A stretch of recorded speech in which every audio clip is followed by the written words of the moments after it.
सीधा सीधा है। आयोग कहते हैं 3 पन्ने बाहर आ गए। कैसे आ गए 3 पन्ने बाहर? आयोग के अध्यक्ष आप बताइए कैसे आए 3 पन्ने बाहर? हमारे युवाओं के साथ खेलोगे, राज्य के साथ अस्मिता के साथ खिलाओगे, भविष्य के साथ खेलोगे। बर्दाश्त नहीं करेंगे। 2027 से पहले ही धामी सरकार को खत्म करेंगे। धन्यवाद। मुख्यमंत्री जवाब दो, जवाब दो, जवाब दो। मुख्यमंत्री जवाब दो, जवाब दो, जवाब दो। ये मुख्यमंत्री वीक है, तभी तो पेपर लीक है। मुख्यमंत्री वीक है, तभी तो पेपर लीक है। देखिए, कुछ लोग कह रहे हैं हाकम सिंह रिटर्न कि 2022-21 में जब इस राज्य में भर्ती घोटाले हुए तो बड़े बड़े नेताओं के चूल्हे हिल गए थे। काफ़ी लोगों को, काफ़ी अधिकारियों को जेल जाना पड़ा। तो हमें महसूस हुआ इस राज्य में अब स्वराज स्थापित होने वाला है। यूके के चेयरमैन को हटाया गया और एक चेयरमैन रखा गया जिनके नाम मर्तोलिया जी कहा गया। और उन्होंने आश्वासन दिया हम युवाओं को कि अब एग्जामिनेशन बहुत बढ़िया तरीके से कराएंगे। और कल पता चलता है यूके के 1 लाख से अधिक जो है युवा एग्जाम देने के लिए गए थे और 11:30 बजे लगभग पेपर लीक हो जाता है।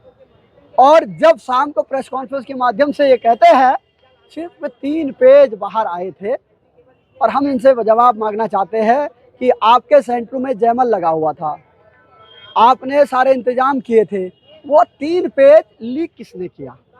क्या हाकम सिंह का बाप यूके का बॉस है या हाकम सिंह का बाप इस राज्य के मुख्यमंत्री है?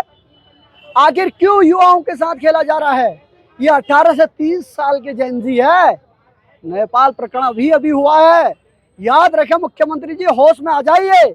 हमारे युवाओं के भविष्य के साथ खिलवाड़ मत करिए और मत करिए, मत करिए। और ये यूके को भंग करिए।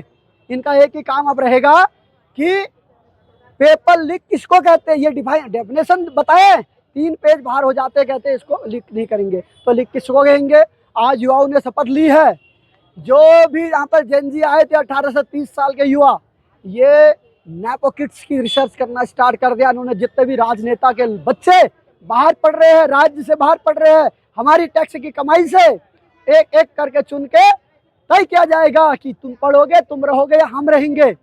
और ये तय करेंगे कि कितने लोगों ने यूके में, कितने नेताओं के लड़कों ने एग्जामिनेशन के लिए फॉर्म भरा है। हमारे युवाओं के साथ खेलोगे, राज्य के साथ अस्मिता के साथ खिलाओगे, भविष्य के साथ खेलोगे। बर्दाश्त नहीं करेंगे। 2027 से पहले ही धामी सरकार को खत्म करेंगे। धन्यवाद। सीधा सीधा है।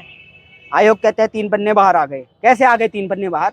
आयोग के अध्यक्ष आप बताइए कैसे आए 3 पन्ने बाहर? आपका जयमल लगा हुआ था, आपकी पुलिस लगी हुई थी, आपकी एसटीएफ लगी हुई थी, आप खुद लगे हुए थे। कैसे 3 पन्ने बाहर आ गए?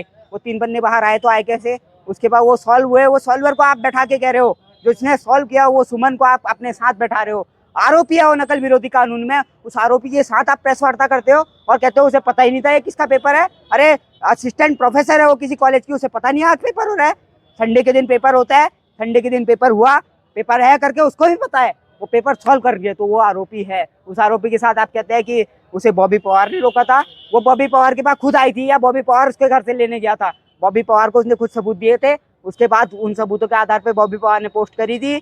उन पोस्टों के आधार पे एसटीएफ ने जांच करी तो पेपर 3 पन्ने लीक है, 3 पन्ने बाहर हैं, ये खुद आयोग के अध्यक्ष मान रहे हैं। तो हमारा यही मानना है कि इस पेपरों को जो है रद्द किया जाए, दोबारा से पेपर कराया जाए, सीबीआई जांच हो, क्योंकि एसएसपी के ऊपर तो भरोसा रहा नहीं, क्योंकि खुद आरोपी के साथ प्रेस वार्ता कर रहे हैं।